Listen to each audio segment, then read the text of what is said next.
Hey, it's Dan from Collectify. This time I'm going to talk to you about metadata.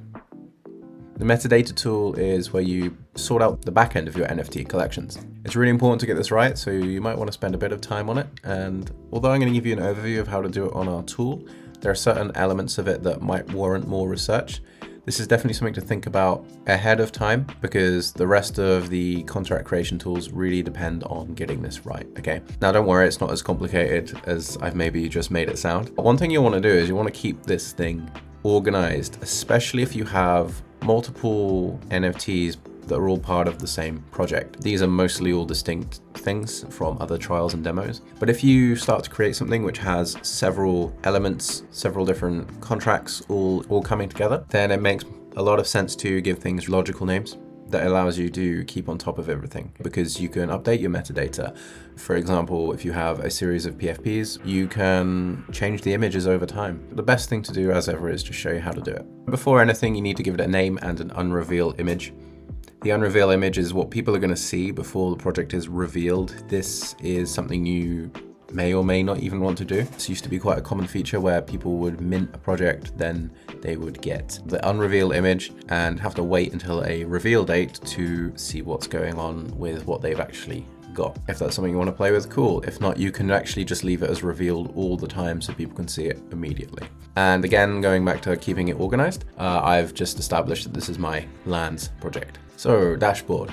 It's as simple as that because most of the data you're going to put in is going to be either through a spreadsheet or directly into the interface. Let's say I want to leave this unrevealed because I like this image a lot and I want to make people wait maybe 3 days. The type multiple single, this might be a bit confusing. If you are using ERC 721, where each NFT is going to be individual and distinct, then you would want to use multiple and you're going to fill in multiple rows of data. If you hit single, this is mostly suitable for things like open edition, where people are creating editions, essentially multiple copies of the same NFT. The single one will just point everything to that. Now, this is where the metadata for each token will appear line by line, and we are going to actually come back to that in a minute.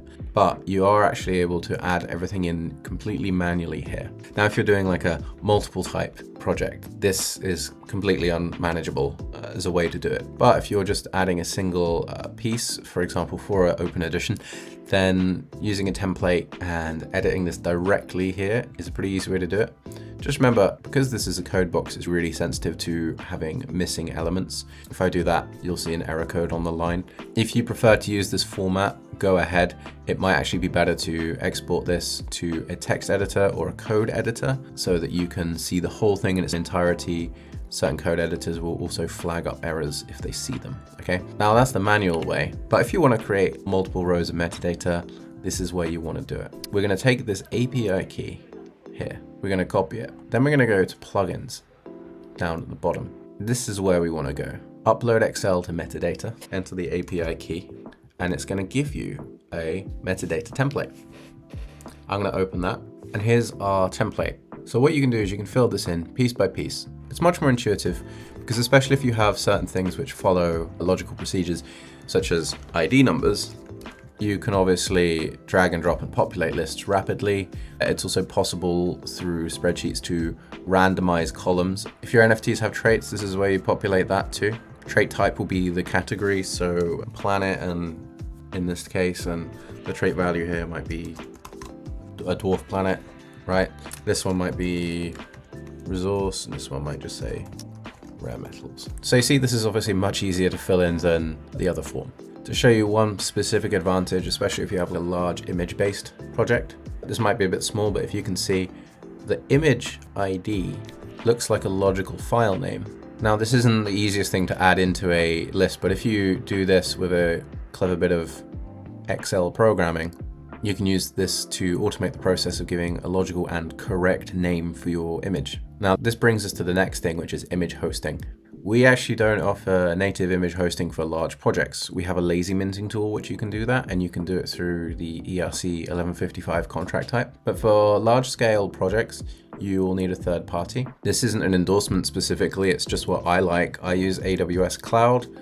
I like AWS Cloud because other than the really nice, tidy organization system, it allows you to upload images in a way where the file name will be in the URL. This is really important because if you're trying to rapidly populate a list and save yourself a lot of time, you want those logical file names. It's going to help you keep organized, but it's also going to help the spreadsheet populate everything. If you can find another service that does this, then absolutely go for it, whatever you feel comfortable with. And this is a point where I'm not going to dwell too long on it. I'm just wanting to give you a heads up that this is something you want to take into consideration. There's quite a lot of help on this subject out there right now, and I have found that GPT is quite good at it too. That's how I learned to do it. Okay, so once you've done all that, you're going to upload the file into the system. Now the API is going to point to this list. And now you can see there are now 756 IDs in the project because it's imported them all. And if we go to metadata, here they are, right? That's just from the imported spreadsheet. I can now go in and manually edit any of these I want to at any time, and I can delete it. Okay, you can export the list. This will look basically the same as what you've uploaded, and you can bring in co-managers to help you with it.